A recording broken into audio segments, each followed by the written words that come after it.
What do historians say about the Prophet Muhammad? Come give this a few minutes. This is 10 on Religion.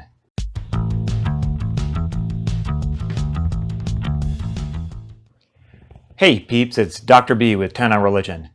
As with all religions, there's a little bit of a difference, actually often a big difference, between what religious adherents believe about their religion and what historians can actually demonstrate through the historical process of understanding the past.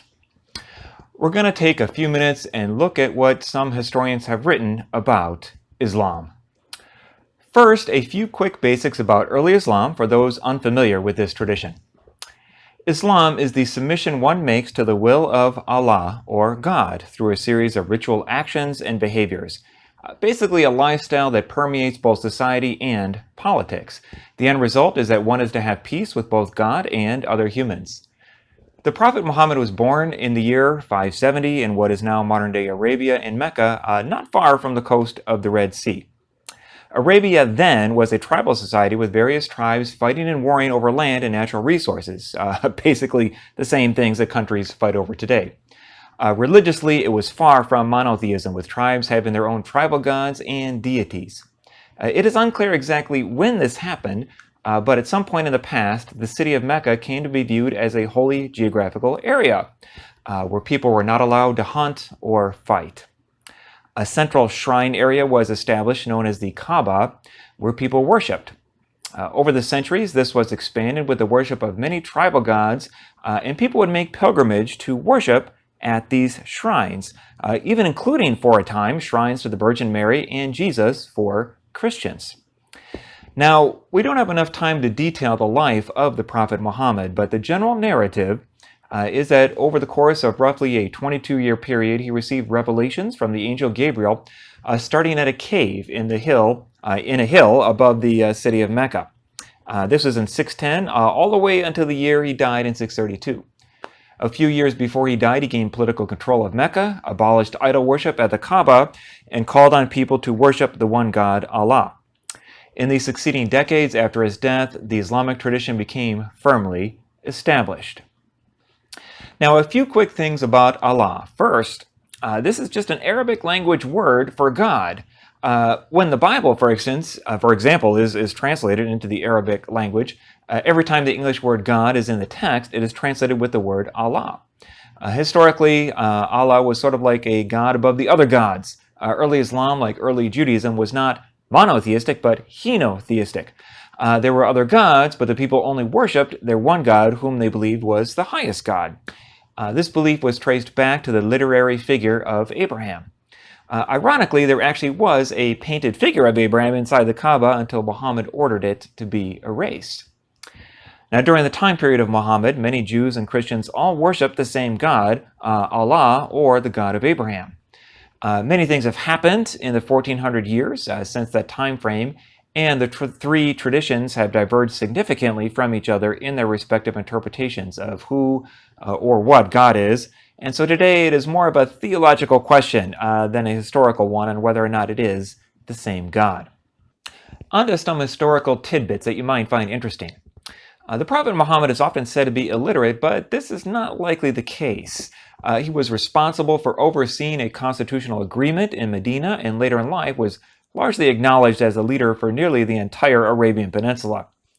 The consensus is that he was only later written as being illiterate to make the revelation of the Quran to be seen as a little bit more miraculous. He also learned Christianity from the Jews in the surrounding area, and that's why the version of Christianity seen in the Quran and some of early Islam is inaccurate from the Christian perspective. Early Islam had a closer relationship with Jewish thought because of the relationship with the Jewish tribes there, and this can be seen in the parallels between the Shema and the Shahada, the two main prayers of each group.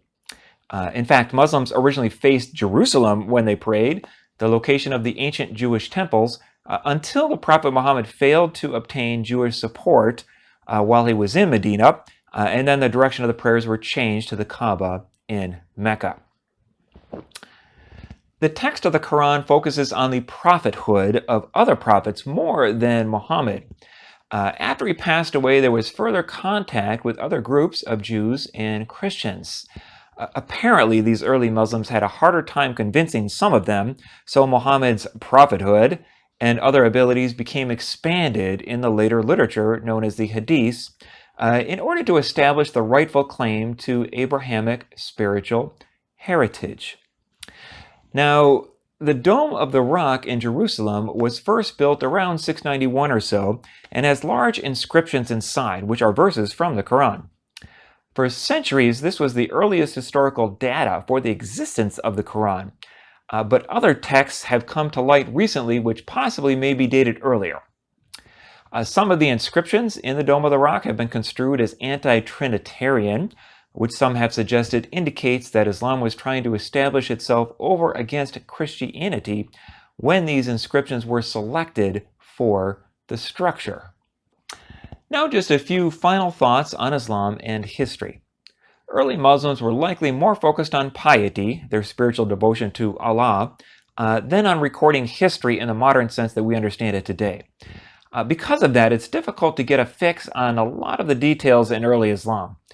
The Constitution of Medina, composed in the 620s, represents the first hard evidence of the existence of the Prophet Muhammad, with little other hard evidence from his actual lifetime, because biographies about Muhammad did not appear until the mid to late 700s, well over a century after he died. Now, dating the production of the Quran itself is also tricky, because after the mid-650s, Islam splintered into two main groups, with multiple others following in the centuries after that. So the text of the Quran does not mention any of this. The text likely, therefore, was completed prior to those events. Islam is a fascinating tradition with a long and varied history, so we'll be revisiting it from time to time on this channel. I hope this vlog has helped you better understand this topic. Until next time, stay curious. If you enjoyed this, please like this video and subscribe to the channel. This is 10 on Religion.